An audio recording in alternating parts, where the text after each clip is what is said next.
Hello friends, આજે આપણે કઢાઈમાં 1 ચમચી જેટલું તેલ ગરમ કરી તેમાં 1 વાટકી ચણાનો લોટ ઉમેરી દઈશું અને પછી ચણાના લોટને આપણે ધીમી આંચ ઉપર ફેરવતા જશું અને શેકતા જશું.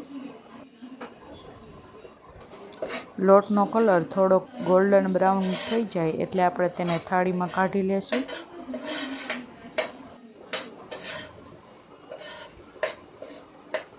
અને થોડીવાર માટે રહેવા દેશું.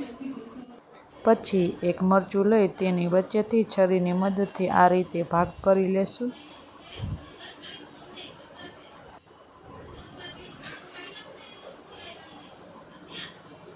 આ રીતે આપણે બધા મરચાંના ભાગ કરી લેશું.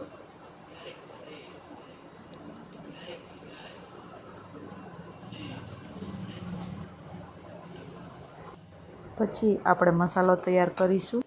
તો શેકેલા લોટમાં અડધી ચમચી હળદર ઉમેરી લેશું, 1 ચમચી મીઠું ઉમેરી લેશું, 1 ચમચી ધાણા જીરું પાવડર લઈ લેશું, 1 ચમચી લાલ મરચું પાવડર લઈ લેશું, થોડુંક આદુ લસણની પેસ્ટ લઈ લેશું અને થોડીક ઝીણી સમારેલી કોથમીર ઉમેરી લેશું. પછી તેને મિક્સ કરી લેશું.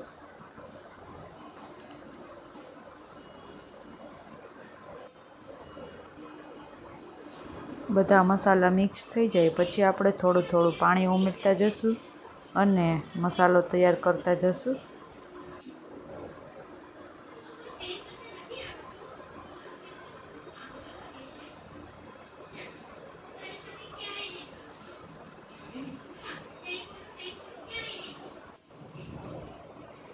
આવી રીતે મસાલો તૈયાર થઈ જાય એટલે આપણે રહેવા દેશું. એકદમ આમ લોટ પણ તૈયાર નથી કરવાનો અને છૂટું પણ નથી રાખવાનું, આવી રીતે તૈયાર કરવાનો છે.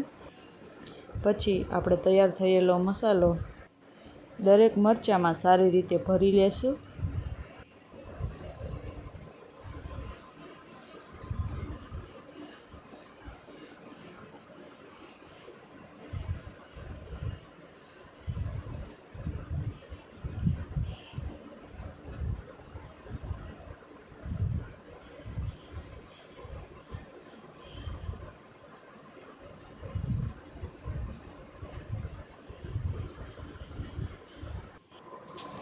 તમે પણ એકવાર આ રીતે જરૂર ટ્રાય કરજો, ખૂબ જ સ્વાદિષ્ટ બને છે.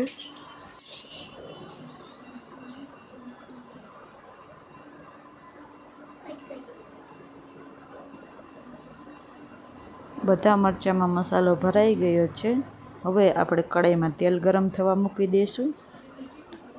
પછી આપણે તેમાં બધા મરચાં તળવા મૂકી દઈશું. ધીમી આંચ ઉપર જ મરચાંને તળવાના છે જેથી અંદરનો મસાલો ચડી જાય.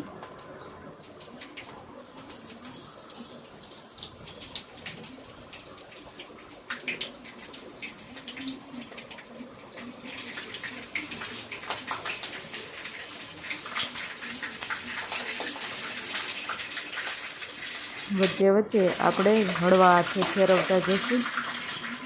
મસાલો નીકળી ન જાય તેનું ધ્યાન રાખવાનું છે.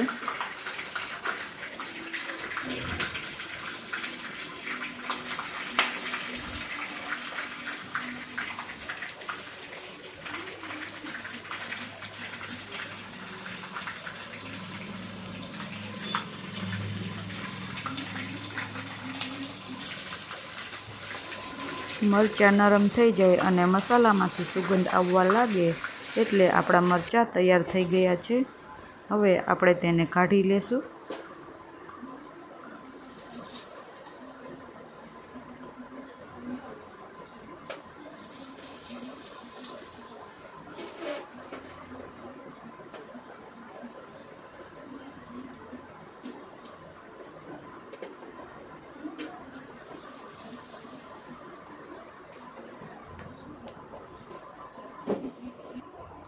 તો તૈયાર છે આપણા સ્વાદિષ્ટ અને મસાલેદાર ભરેલા મરચાં.